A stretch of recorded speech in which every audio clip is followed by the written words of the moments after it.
今天看起来天气也不错，然后呢要继续往北走去大分县。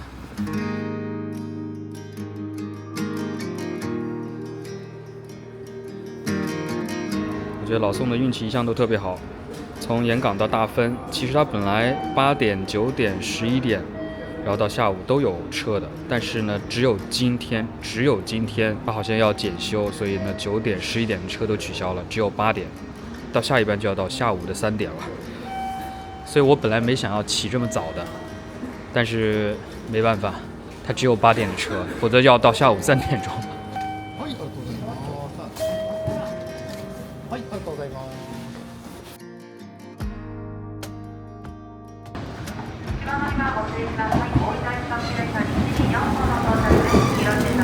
指定席2号车以后都是自由席。ご乗車ありがとう。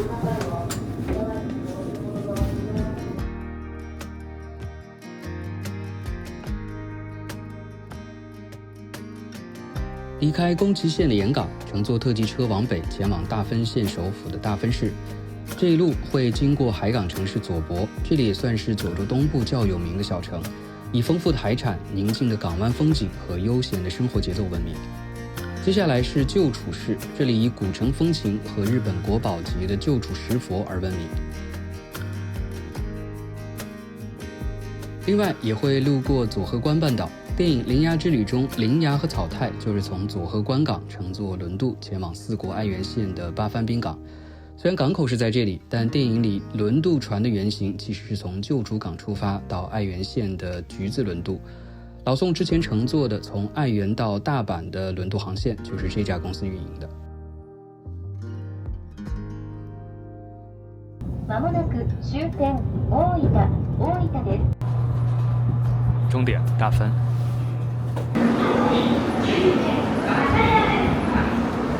如果要去福冈的话，可以继续坐这个索尼克特急去福冈。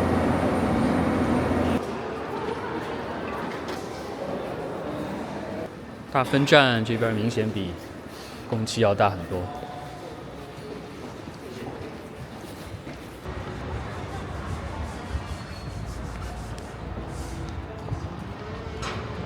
大分毕竟是温泉大县，所以也算是一个很大的旅游城市了。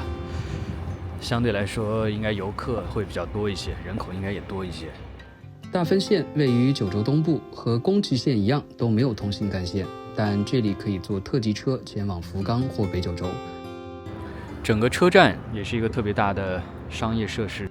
大分县以丰富的温泉资源而闻名，别府和游步院应该算是九州最著名的温泉胜地，每年吸引着大量的游客。县府所在地的大分市是一座面向丰厚水道的港湾城市，生活节奏舒缓，面积约500平方公里，人口约47万，算是中等规模的地方城市。虽然谈不上有多大的特色，不过城市里有很棒的美术馆、公园等，但因为周边的温泉地太过盛名，所以大分市往往成了被大家忽略的旅游地，很多游客都会匆匆略过。到大分站的话，建议可以去8楼屋顶，它这边有一个庭园的，可以俯瞰一下整个城市。现在因为时间比较早，基本上还没什么人。这个亭子是什么？还有楼梯可以走到顶上去，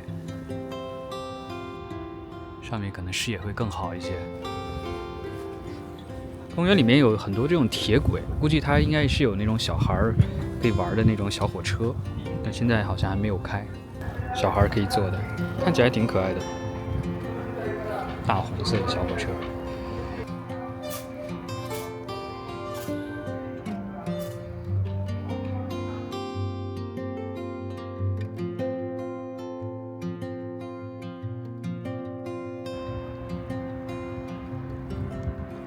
整个屋顶的露台还挺大的，挺大的一片。现在估计很多店应该可能还没开。穿过这些鸟居之后，这里有一个很小的袖珍的铁道神社。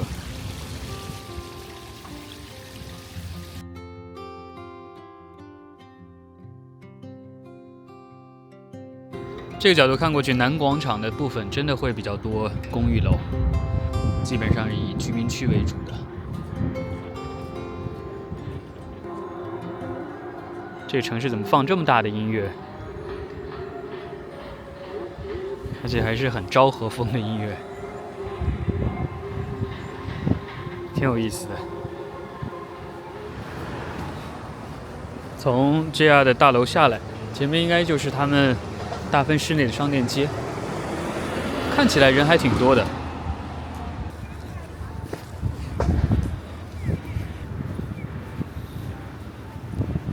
我觉得可能对更多的人来说，这就是一个通道了，而且还可以挡风避雨的。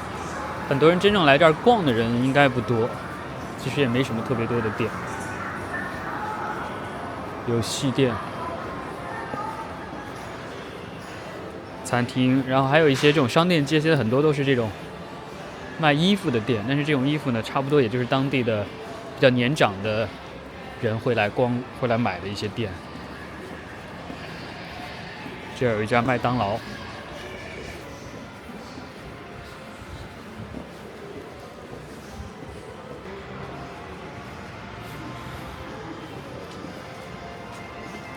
基本上差不多就是这些了，还有药妆店啊、卡拉 OK、网吧，前面还有一个唐吉诃德。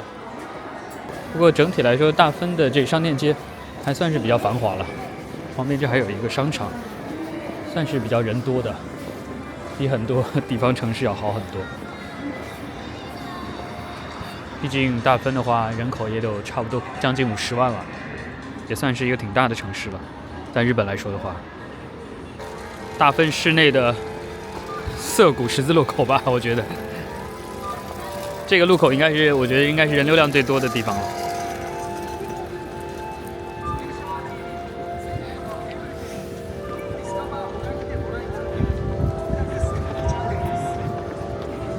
前面走到头就是车站。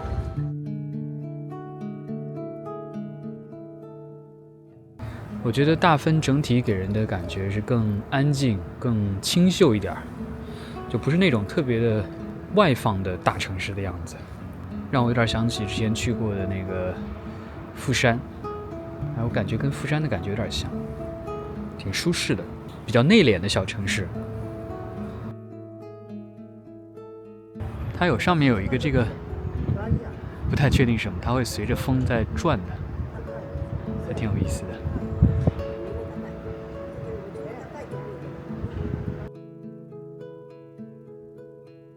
这里呢是大分的市役所，在这条大路上。今天订的酒店在这个市役所旁边，先去把行李稍微放一下，包放一下。日本的话，它 check in 说3点就是3点，基本上很少就会让你提前 check in 的。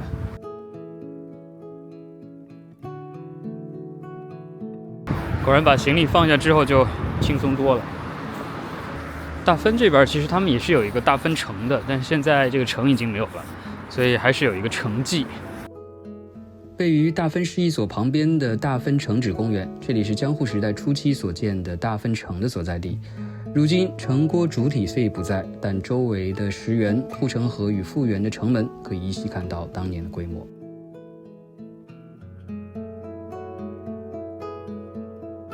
今天的天气真不错，水面倒映的这个蓝天很漂亮啊。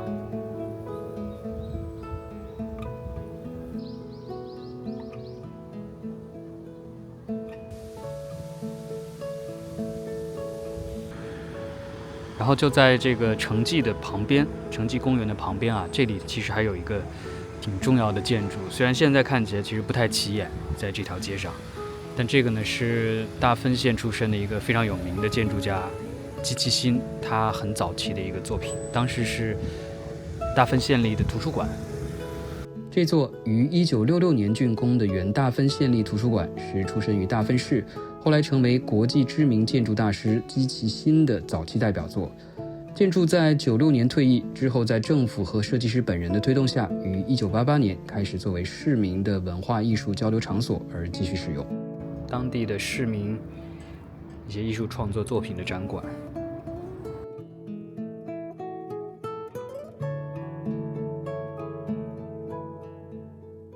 建筑的特点在于裸露的混凝土空心梁和巨大的对墙，内部没有传统的柱子，而是用2对巨大的混凝土墙体支撑起一对南北向的空心梁。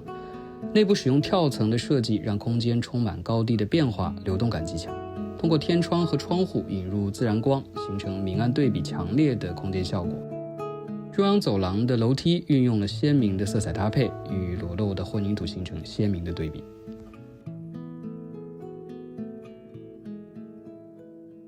3楼的话呢，就是建筑家本人他的一些建筑的设计的展示，也是免费参观的，整个楼都是免费参观的。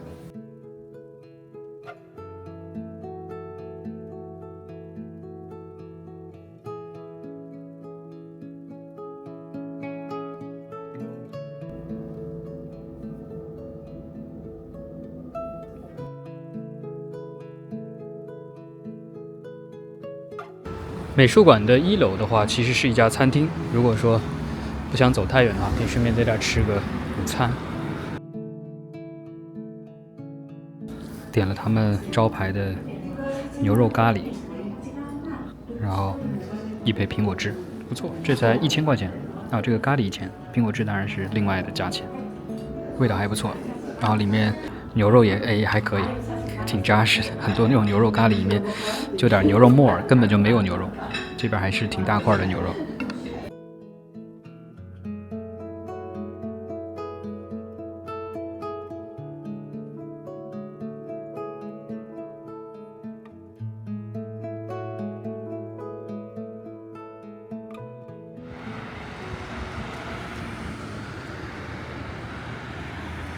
大分市内的话，还有一个比较重要要看的就是他们的县立的美术馆。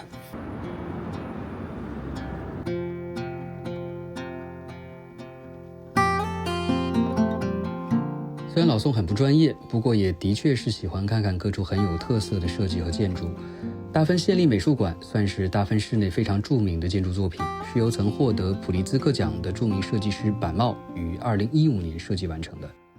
据说美术馆的核心设计理念是希望建成一座面向市民开放的广场，因此设计师通过大面积的玻璃幕墙和高达6米的可完全开启的水平折门，让室内的大厅与外部的街道实现连接，也让美术馆与市民的日常生活融合在一起。而且在细节上，设计师也巧妙融入了大分当地的传统竹编工艺，大片的玻璃与开放空间的结合，也能够保证大量自然光的洒入，营造出明亮开放的氛围。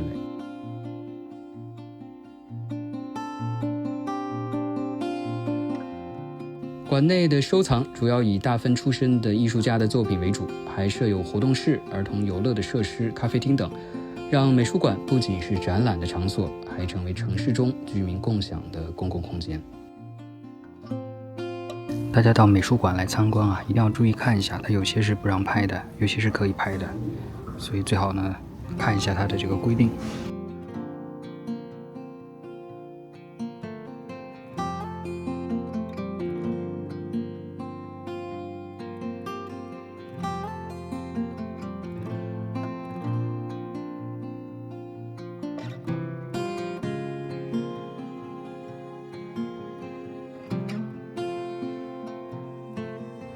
鉴定的就是这个白色的这幢楼，也算是一个比较平价的连锁型商务旅馆吧。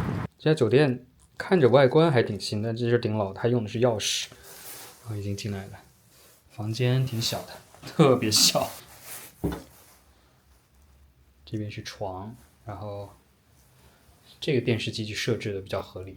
很多时候它那个电视机床是在这儿，电视机给你安到这个墙上，我都不知道该怎么看。这个位置设置的比较合理。今天是4楼，楼层不是特别高，不过好像正对着马路，稍微能看到一下外面的街景。日本的这些一般的商务型酒店，它洗手间的样子都是这样，固定模式的3间道。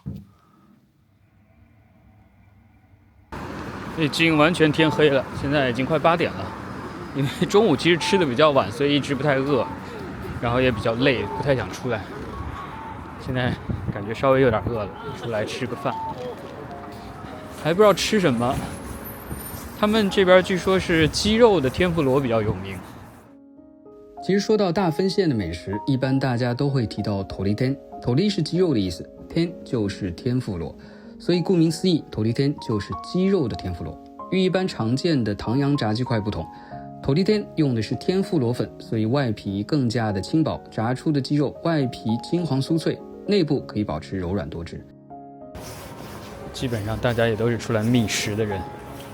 你看这家店应该以前是运动商品店吧，现在都已经倒闭了，真的到头了。不过我查的是这家店，天妇罗的这家店天妇罗，它好像有那个鸡肉的天妇罗定时。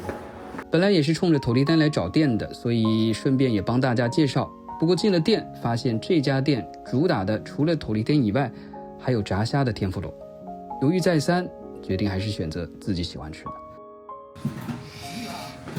看起来相当不错啊。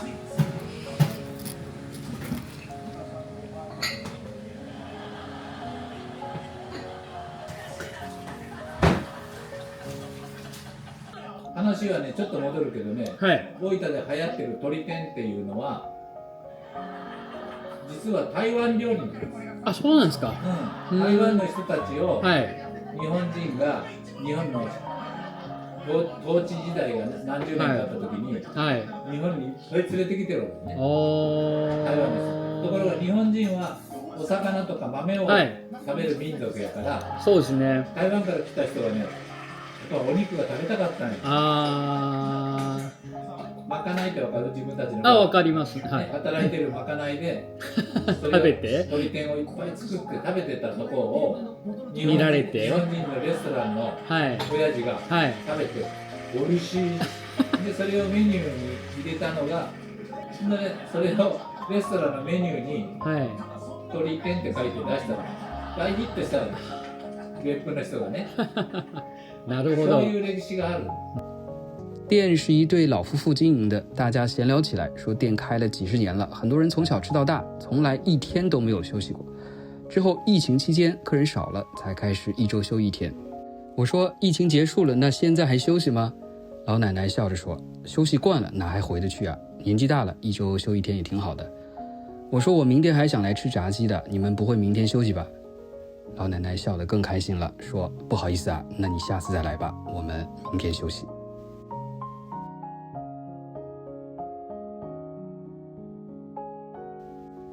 大分市当然不像是福冈、京都那样名胜密集的观光城市，但其实也同样有它独特的魅力。有着现代化整洁的街道，也有仿佛停留在旧时光里的公园，可以放慢节奏，在城市里随性的散步。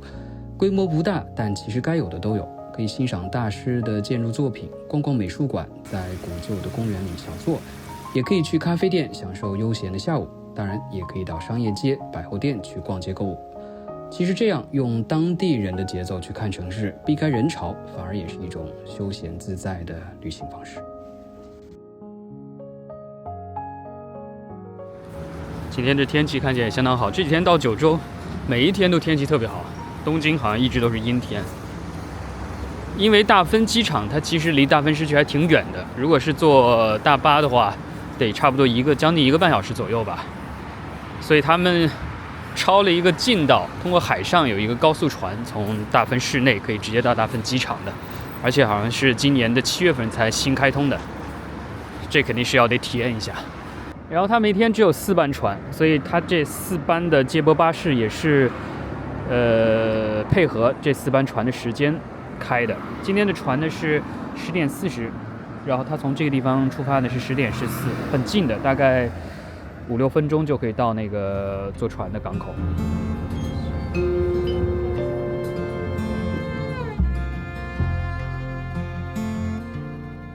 这次来大分还有一个原因，是因为这里最近恢复了一条连接市中心与机场的高速气垫船航线。大分机场其实离市区较远，约有50公里，如果乘坐巴士需1个多小时，但如果乘坐高速气垫船则仅需要35分钟。这种气垫船可以在水面上浮起并高速的航行，也可以在陆地上开行，所以兼具了船和陆上交通工具的特点。真的是5分钟就到了。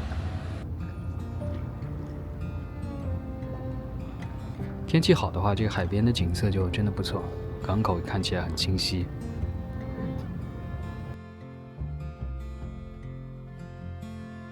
因为它这个船呢是新开行的，所以整个你看它的码头大厅的建设应该都是比较新的，还挺漂亮的，整个一个圆柱形，玻璃的圆柱形。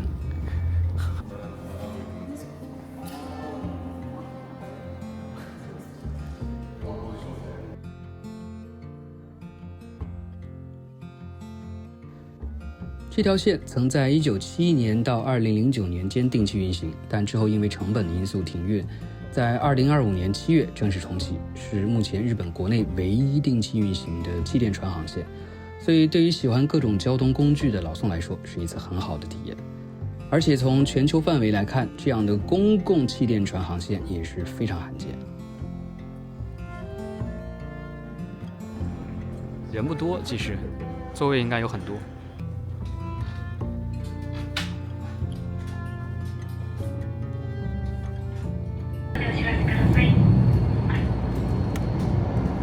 底下看起来应该是有一个气囊，充气之后整个船就浮起来了。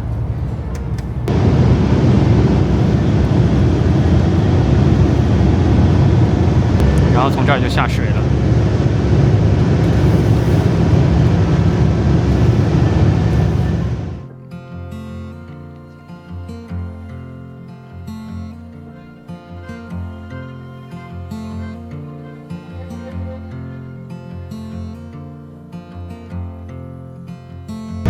它这个船是对开的，所以远方应该可以看到机场过来的船。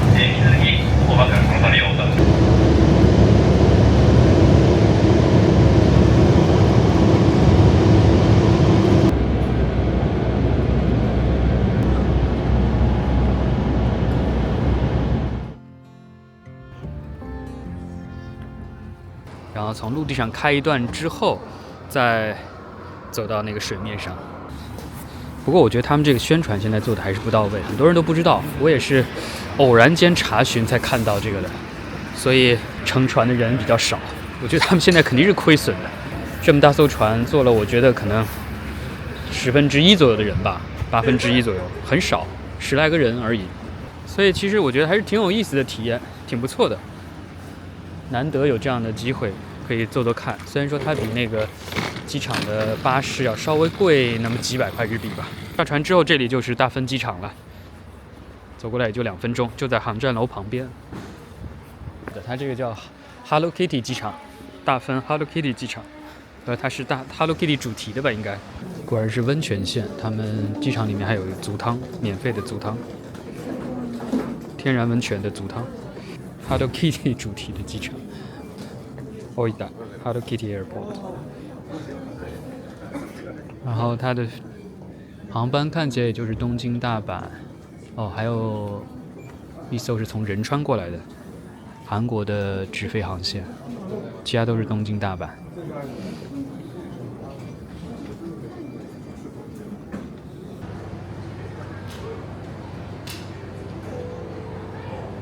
其实我倒是挺想吃个拉面的，感觉这2天那鸡肉已经吃的很多了。这个机场挺有意思的，它的国内线到达还包括一班从仁川过来的，仁川也成了国内了，不知道韩国人看到会不会生气。Domestic arrivals， 日本机场的固定项目都会有一个展望台的。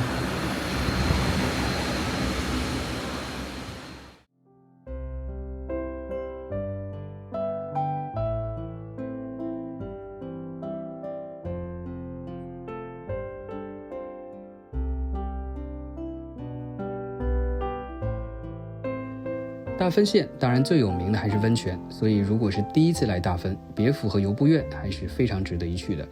当然我比较推荐游步院，会更加的古朴精致，整个小镇的氛围也很宁静优雅。